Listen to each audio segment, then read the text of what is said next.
Hi, babe. Ano ginagawa mo dito? Na-bored ako sa bahay eh. Hindi ko naman kilala yung mga kapitbahay natin doon. Tapos, hindi ko pa nakabit yung wifi. Kaya, ito, nagdala ko ng lunch adobo. Wow! Saktong-sakto! Gutom ako! Sarap ito. Ay. Ay! Agad nandiyan ka pala. Pasensya na. Pang-tatlo lang yung adobo ko. Hindi ko naman alam nandito ka.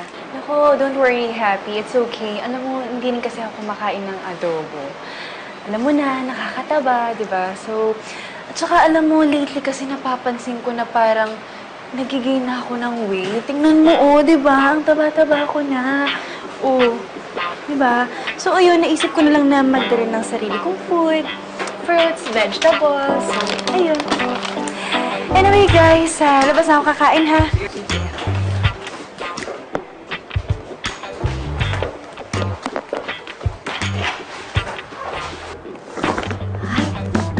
Buti napansin niya. Na ano?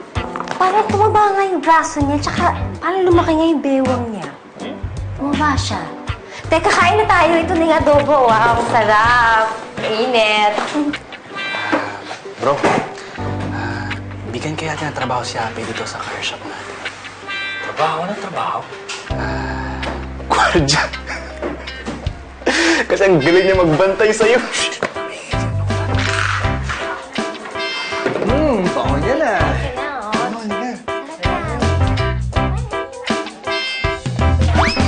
Sir, anong kulay po ba ang gusto mong palagay dito? Ikaw, ano sa tingin mo? I'm thinking bloody red.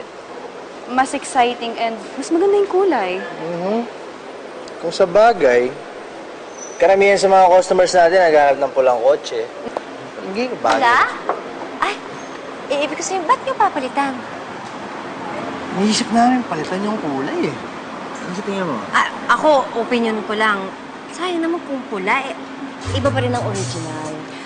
Ang problema ko lang, it's too plain. Masyadong boring. No wonder kaya pinagpalit ng customer tong kotse sa iba. Yung pula kasi, nakakasawang tignan, di ba? Ang puti, fresh, original, classic, di ba? Don't you think? Alam mo ba sa akin, mas maganda pa rin yung pula kesa puti.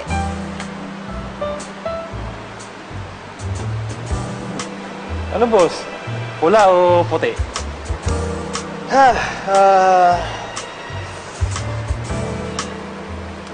Alam mo yun, sa totoo lang, hindi naman minamadali yung paint job nito eh.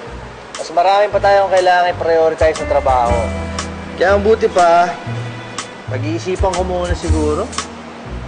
Pero, may point din si Agatha.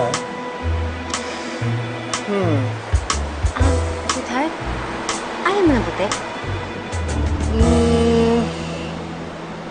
Pag-iisipan ko muna mabuti. Di muna tayo sa office niya.